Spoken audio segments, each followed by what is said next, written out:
Hello guys, അസ്സലാമു അലൈക്കും. Welcome back to our YouTube channel. അപ്പോൾ ഇന്ന് 10 മിനിറ്റ് കൊണ്ട് ചിക്കൻ റോസ്റ്റ് ചെയ്തതാണ് കേട്ടോ ഉണ്ടാക്കാൻ പോകുന്നത്. അപ്പോൾ അതിന് വേണ്ടിയിട്ട് യൂസ് ചെയ്തത് ഒരു നോൺ സ്റ്റിക്കിൻ്റെ കടായിയാണ്. ഇതിന് വാഷറൊക്കെ വരുന്നൊരു കടായിയാണ്. ഇതുണ്ടെന്നുണ്ടെങ്കിൽ നമുക്ക് പെട്ടെന്ന് തന്നെ ചിക്കനും അതേമാതിരി മീനൊക്കെ പെട്ടെന്ന് തന്നെ ഗ്രില്ല് ചെയ്ത് നമുക്ക് കിട്ടും കേട്ടോ. അപ്പോൾ ഭയങ്കര പെട്ടെന്ന് റെഡി ആവുന്ന ഒരു കടായിയാണ്. ഇനി അങ്ങനെയല്ല ഇതും അല്ലാന്നുണ്ടെന്നുണ്ടെങ്കിലും നമുക്ക് 10 മിനിറ്റ് കൊണ്ട് നമുക്ക് ഈ ഒരു ചിക്കൻ റോസ്റ്റ് എങ്ങനെ ഉണ്ടാക്കിയെടുക്കാൻ നോക്കാം കേട്ടോ. ഇനി നമ്മൾ ഈ ഒരു നോൺ സ്റ്റിക്കിൻ്റെ കടായിലേക്ക് കുറച്ച് എണ്ണ ഒഴിച്ച് കൊടുക്കാം. അതിലേക്ക് സവാള ഇട്ട് കൊടുത്തിട്ട് നമുക്ക് നല്ലോണം ഒന്ന് വഴറ്റിയെടുക്കണം കേട്ടോ. അപ്പോൾ പെട്ടെന്ന് വഴറ്റാൻ വേണ്ടിയിട്ട് നമുക്ക് കുറച്ച് ഉപ്പിട്ട് കൊടുക്കാം. ഇനി അതിലേക്ക് കുറച്ച് കറിവേപ്പില ഇട്ട് കൊടുക്കാം. പിന്നെ കുറച്ച് ഇഞ്ചി വെളുത്തുള്ളി പേസ്റ്റ് ഇതും കൂടി ഇട്ട് കൊടുത്തിട്ട് നല്ല രീതിക്ക് മിക്സ് ചെയ്ത് നമുക്ക് ഇതൊന്ന് വഴറ്റിയെടുക്കണം കേട്ടോ. ഈ ഒരു പാനിലാവുമ്പോൾ നമുക്ക് അധികം മീനൊക്കെ പൊരിക്കുന്ന സമയത്ത് അധികം എണ്ണയൊന്നും വേണ്ട കേട്ടോ. അതേമാതിരി ചിക്കനൊക്കെ പൊരിക്കുമ്പോഴും അതേമാതിരി ഈ ഒരു റോസ്റ്റ് ചെയ്യുന്ന സമയത്തൊന്നും എണ്ണ അങ്ങനെയൊന്നും അധികം ഈ ഒരു നോൺ സ്റ്റിക്കിൻ്റെ കടായിക്ക് വേണ്ട കേട്ടോ. ഇനി അതിലേക്ക് ഒരു തക്കാളി ഇട്ട് കൊടുത്തിട്ടുണ്ട് കേട്ടോ. അത് കുറച്ച് വലുതായിട്ട് കട്ട് ചെയ്ത തക്കാളിയാണ്. ഇനി നമുക്കിതിലേക്ക് പൊടികളൊക്കെ ഇട്ട് കൊടുക്കാം കേട്ടോ. അപ്പോൾ ചിക്കൻ മസാലയാണ് ഇട്ട് കൊടുത്തിട്ടുള്ളത്. അപ്പോൾ കുറച്ച് ചിക്കൻ ഉള്ളതുകൊണ്ട് തന്നെ നമ്മൾ കുറച്ചധികം ചിക്കൻ മസാല ഇട്ട് കൊടുത്തിട്ടുണ്ട്. പിന്നെ ഗരം മസാല ഇട്ട് കൊടുത്തിട്ടുണ്ട് കേട്ടോ. ഇന്നലത്തെ വീഡിയോയിൽ മന്തി റൈസിൻ്റെ ഒരു വീഡിയോ ഇട്ടിട്ടുണ്ടായിരുന്നു. അതിൻ്റെ ഒപ്പമുള്ള ചിക്കൻ്റെ വീഡിയോ ഇന്നിടാമെന്നാണ് പറഞ്ഞിട്ടുണ്ടായിരുന്നത്. അപ്പോൾ ആ ഒരു വീഡിയോ ആണ് ഇത് കേട്ടോ. അപ്പോൾ ചിക്കൻ ഉണ്ടാക്കി കഴിഞ്ഞിട്ടാണ് മന്തി റൈസ് ഉണ്ടാക്കിയിട്ടുള്ളത്. പക്ഷേ നമ്മൾ അത് കുറച്ചിങ്ങനെ ഇട്ടു തന്നെ ഉള്ളൂ കേട്ടോ. നമ്മൾ ചിക്കൻ മാഗ്നേറ്റ് ചെയ്ത് വെച്ചതാണ് കേട്ടോ. മഞ്ഞൾപ്പൊടി, മുളക് പൊടി, ഉപ്പുപൊടി ഇട്ടിട്ട് മാഗ്നേറ്റ് ചെയ്ത് വെച്ച ചിക്കനാണ് ഇത്. ഇനി അത് നമ്മൾ ഈ ഒരു പാനിലേക്ക് ഇട്ട് കൊടുത്തിട്ട് ഈ ഒരു കൂട്ടിലേക്ക് ഇട്ട് കൊടുത്തിട്ട് നമ്മൾ എന്ത് ചെയ്യുക, ഈ ഒരു ചിക്കനൊക്കെ നല്ല രീതിക്ക് ഇളക്കി റെഡിയാക്കി എടുക്കാം കേട്ടോ. നിങ്ങൾ ആദ്യമായിട്ടാണ് ഞങ്ങളുടെ വീഡിയോ കാണുന്നുണ്ടെന്നുണ്ടെങ്കിൽ എല്ലാവരും ലൈക്ക് ചെയ്യണം, ഷെയർ ചെയ്യണം, സബ്സ്ക്രൈബ് ചെയ്യണം, സപ്പോർട്ട് ചെയ്യണം കേട്ടോ. ഈ ഒരു പാൻ ഇങ്ങനെ ആയതുകൊണ്ട് തന്നെ നമ്മൾ കുറച്ചിങ്ങനെ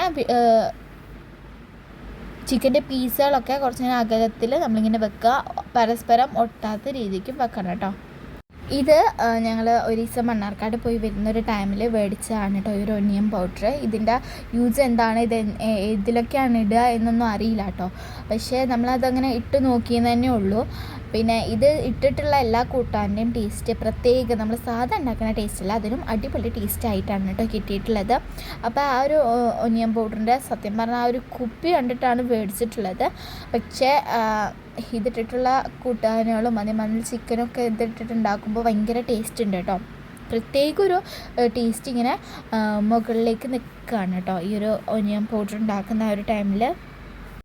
ഇനി അടച്ച് വെച്ച് വെക്കുമ്പോൾ നമ്മൾ ഈ ചിക്കനത്തെ വെള്ളം ഇങ്ങനെ വരും കേട്ടോ. അപ്പോൾ പിന്നെ നമ്മളതിലേക്ക് വെള്ളമൊന്നും ഒഴിച്ചു കൊടുക്കേണ്ട കാര്യമില്ല. ചിക്കനിൽ നിന്ന് തന്നെ വെള്ളം ഇങ്ങനെ ഇറങ്ങി വരും. നമ്മളിങ്ങനെ വേവിച്ച് ഇനി ആ ഒരു വെള്ളം വറ്റിച്ചെടുക്കണം കേട്ടോ.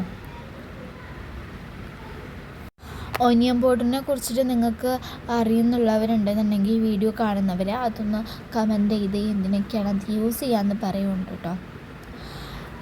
നിങ്ങൾ വീഡിയോസ് കാണുന്നവരൊക്കെ ഒന്ന് ലൈക്ക് ചെയ്യുക. ഇനിയിപ്പോൾ ലൈക്ക് ചെയ്യാണ്ട് കുറേ പേര് പോകുന്നുണ്ട്. എല്ലാ വീഡിയോയിലും ഞാൻ പറയുന്നുണ്ട് ലൈക്ക് ചെയ്യാൻ വേണ്ടിയിട്ട്. പക്ഷേ അധികം ലൈക്സ് ഒന്നും കിട്ടുന്നില്ല. അപ്പോൾ നിങ്ങൾ കാണുന്നവരൊക്കെ ഒന്ന് ലൈക്ക് ചെയ്ത് ഷെയർ ചെയ്ത് പോകണം കേട്ടോ. അങ്ങനെ വെള്ളമൊക്കെ കുറച്ച് വറ്റിയും കൊണ്ട് ഇരിക്കുന്നുണ്ട്.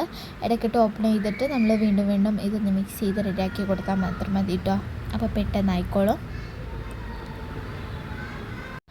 ഈ ഒരു ബിരിയാണി ആ ഒരു ടൈമിലൊക്കെ നമ്മൾ ഈ ചിക്കൻ സെപ്പറേറ്റ് റോസ്റ്റ് ചെയ്യുന്ന സമയത്ത് ഇങ്ങനത്തെയൊക്കെയുള്ള ഒരു പാൻ ഉണ്ടെന്നുണ്ടെങ്കിൽ 10 മിനിറ്റ് കൊണ്ട് നമുക്ക് പെട്ടെന്ന് റെഡിയാക്കി എടുക്കാൻ പറ്റും കേട്ടോ. ഒരു ചിക്കൻ റോസ്റ്റ് എന്ന് പറയുന്നത് നമ്മൾ റൈസ് വേവിക്കുന്ന ആ ഒരു ടൈമൊന്നും വേണ്ട ചിക്കൻ റെഡിയാക്കി എടുക്കാൻ വേണ്ടിയിട്ട്.